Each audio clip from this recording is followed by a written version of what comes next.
Shavua Tov, Parashat Korach, the story of the Korach rebellion. And tomorrow, depending on when we see this, today or yesterday, I don't know, Israel will be receiving a new government. Now, there is a temptation to attempt to identify in the story of Korach some of the political players in our current drama. So I wish to say that indeed, the story of Korach is a very political story, and it involves people named, well, Korach, Moses, Aaron, Datan, Aviram, On, and another 250 people whose names we don't have. That's who's in the story. Naftali Bennett and Bibi Netanyahu are not in the story. So anybody who attempts to point at Korach and say that's really so-and-so and that's really so-and-so, incorrect. But having said that, there is certainly plenty of information for us to learn about our character. And if anything, we can see ourselves in the story, and we can learn lessons from how we react to things going on in the world today. We can learn lessons from the story of Korach that will help guide us in our thinking. I'm reminded of Dr. David Lukens, was a political advisor to the senator from New York State, the late Daniel Patrick Moynihan. And Dr. Lukens was also a religious Jew, a Torah scholar, a student of Rav Aaron Soloveitchik. And when he would speak to yeshiva groups, he would introduce his talk by saying that he very often goes into a synagogue and hears the rabbi deliver a political speech. So he, therefore, as a politician, takes revenge against the rabbis by saying a Devar Torah, a Torah thought. We can learn Torah thoughts from the Parsha, and if they apply to politics, that's fine, but we should, again, focus on our own character traits. When we pray the festival additional service on festivals, we say, because of our sins we were exiled from our land. We don't say because of their sins. We don't point the finger at anybody else, just our own selves. And we all may be tempted to react one way or another about the current political situation, and we should look into the Parsha to see what is the truth, what is the best way to think and to behave. So with that as an introduction, I'd like to say that the story of Korach involves the eyes, the nose, the ears, and the mouth. Four different parts of our face that interface with the world. And we will tell the story with the explanations of the rabbis in order to gain a deeper understanding. Let's start with the eyes. Korach was a very wealthy man who gathered together some cohorts, Datan and Aviram, and 250 people from the tribe of Reuben. Korach was from the tribe of Levi, and he brings the people together against Moses and Aaron and makes an inspiring speech. The entire people are holy, he says. God is in our midst. Why should you elevate yourselves over the congregation? Sounds wonderful. But the rabbis tell us that there was actually a more personal motivation for Korach starting this rebellion in the first place. What was it? That he was passed over for a position of honor to be the prince of the Kehatim, which is a family of Levites. Moses and Aaron were the sons of Amram, who was the older son.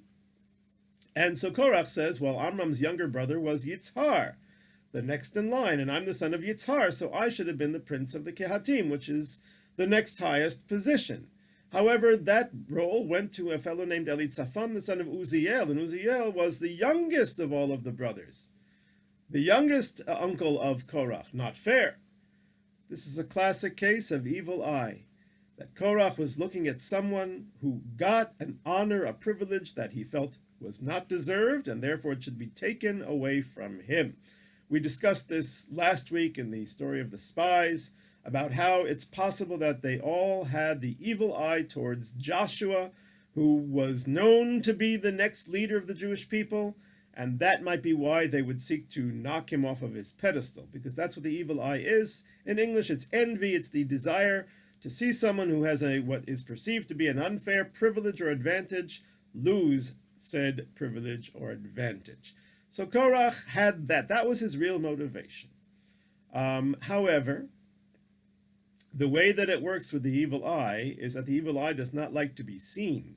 Envy does not like to be naked. So therefore, what does it do? It dresses itself up in some kind of a cause with a capital C that sounds absolutely inspiring. And so Korach instead of getting up and saying, let's rebel because my cousin from my youngest uncle got the job that I should have got, instead he says, the entire people are holy. God is in our midst.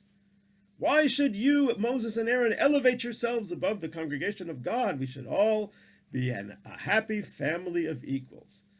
It almost sounds like communism, or it exactly sounds like communism or socialism, where basically the rich are too rich, take it away, make us all be equal.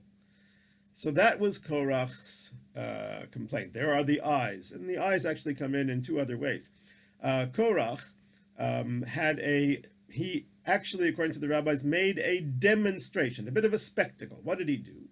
We have a mitzvah called tzitzit, of fringes. One has to have on a four-cornered garment threads that come out, 8 threads on each corner. And the biblical commandment is that one of those threads must be of the color techelet, which is a kind of a sky blue.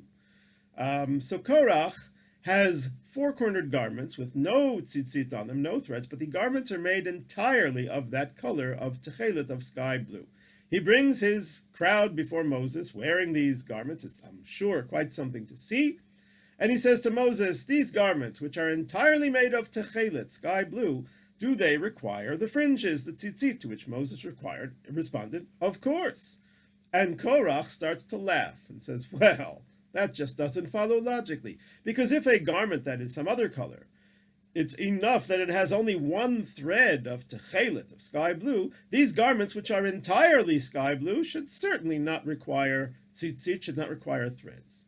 That is a logical farce. It's completely wrong. It's in Hebrew we call it a kal v'chomer, which means easy and heavy. If it's so in an easy case, certainly in a heavy case. But it just doesn't work, because the tzitzit is regarding the form of the garment, not the color. But Korach, said this with a straight face. And how come? What was the point? The point was, it was visual eyes. First of all, it was a spectacle, and second of all, many people, if they understand something, they think they agree with it. So if somebody can explain something which is completely ridiculous, but make it sound convincing, well, then a lot of people will buy it. And that's exactly what Korach was doing. He was explaining something that was inexplicable and using a spectacle to appeal to the emotions and saying populist things. We're all holy, just like the garment is entirely sky blue, techelet, in order to conceal the real truth that this is just an envy-based, hatred-based, evil eye-based movement. And the evil eye, when used, is destructive even to the one who uses it. The cohorts of Korach, Datan and Aviram, are summoned by Moses to dialogue at the tabernacle, but they refuse to go up, and they say the following: will you put out the eyes? Here we have the eyes again. Will you put out the eyes of those people? We will not go up. And the rabbis interpret it to mean that they're saying that even if you come, Moses, and blind us, we still won't come. In other words, no, go ahead and let's cut off the nose to spite the face. The Chafetz Chaim tells a story about a man, we'll call him Ruvain, in a Russian town a century ago. And Ruvain was very angry at Shimon. Shimon was also Jewish, of course, and he was a government clerk in the town.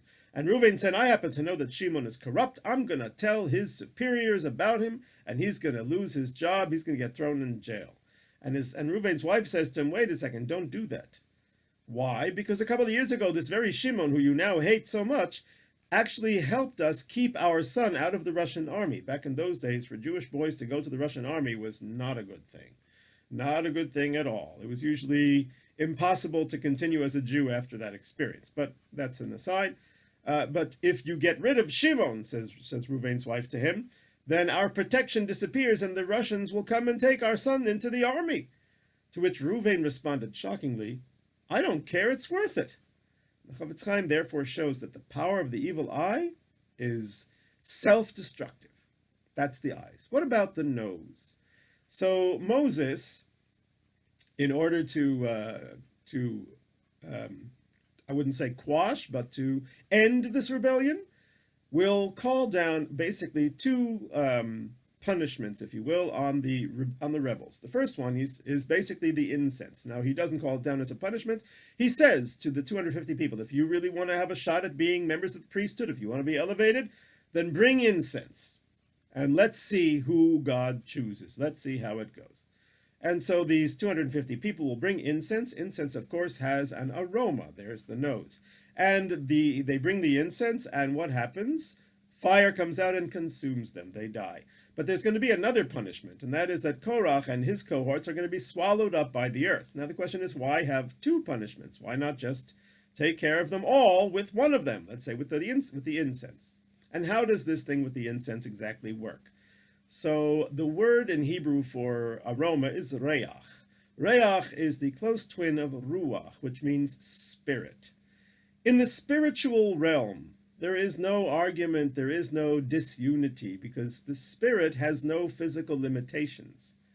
Only as we become more physically focused do things like status and revenge and other of the deadly sins, lust, greed, etc., do those things come into play. But in the spiritual world, we are living. The spiritual world is a perfect unity, is closeness to God, who is echad, who is the ultimate unity.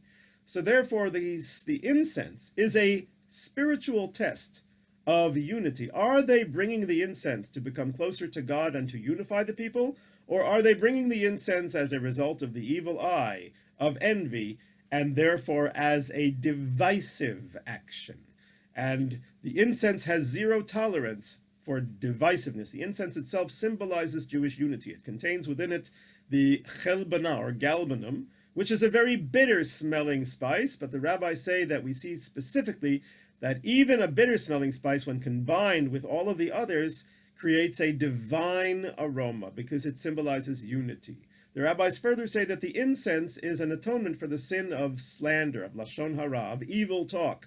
Well, what sin is more divisive of society and communities and people and individuals than lashon hara, than slander and divisive negative talk? So the incense is the symbol of pure unity, and if these people have anything less than that in their hearts, the incense will destroy them, as indeed it did. And there is the nose. But the most fateful of the organs of the face, of our eyes, nose, ears, mouth, is the mouth. The power of speech is what determines whether a person is a spiritual person or a material person. The great Rabbi Chaim of Volozhin, a student of the Vilna Gaon, in his book Nefesh HaChaim, The Soul of Man, describes man as having three basic parts. He has the body, which is the physical existence, which is similar to the animals. And then he has, on the opposite end of the spectrum, the spirit, the intellect, which is completely spiritual, no physical whatsoever. And that is cleaving to the throne of God, that is connected to heaven. And in the middle of the battlefield, the power of speech, where the spiritual thoughts take on physical form as sound waves. And if a person chooses to use their speech to speak spiritually, then they become elevated, because that is the battlefield. Their entire being becomes elevated. Rabbi Shimon ben Gamliel says in the Mishnah that the best thing for the body is silence. In other words, when you uses one's speech responsibly, even their body becomes sanctified. But if a person uses their speech for physical things, for divisive things, for hateful things, for lustful things, for profanity, then they become more and more physical and more lowered. And of course, argument, fight, rivalry then will take over the scene. And Korach had his power of speech. He's making speeches, and the result of his speeches with his mouth are to divide the people, not to unify them. And that is physical speech, not spiritual speech. Spiritual speech does not divide people. It was highly, and the only political comment I'm going to make, highly disturbing to me to read that a rabbi would tell another Jew that he should throw away his kippah. I found that extremely sad. That is not the use of speech. Speech should be used to unify, not to divide. And Korach used it to divide. And so the question was, why are there two punishments? The answer is because Korach used his power of speech. He sinned through his mouth, and therefore he was punished by the mouth of the earth. As the Torah says, the earth opened its mouth and swallowed up Korach and his, to quote Ralph Cramden, big mouth. And that was a attribute for attribute, the punishment fitting the crime. The 250 people who brought the incense, they didn't sin with their mouths, but they did sin with their listening to Korach and joining in the rebellion, and so they were punished by the incense. So we've got the eyes, we've got the nose, we've got the mouth. Who used the ears? That was Moses. At the beginning of the story, when Korach raises his complaint, the Torah says, "Vayishma Moshe vayipol al panav." Moses heard and he fell on his face, because Moses knows that listening, thinking, understanding is the key to achieving that spirituality. We recite, as I said last week, we recite the daily Shema, which means, hear, O Israel, the Lord our God, the Lord is one. Not see, but hear, listen, take it in, consider it. And that, I think, is the imperative upon all of us, to use our power of hearing, to listen, to think, and then, only then, to understand, to test ourselves. And we're all humans. We can be tempted with the evil eye. We can resent the government coming in, or we can be thrilled with it.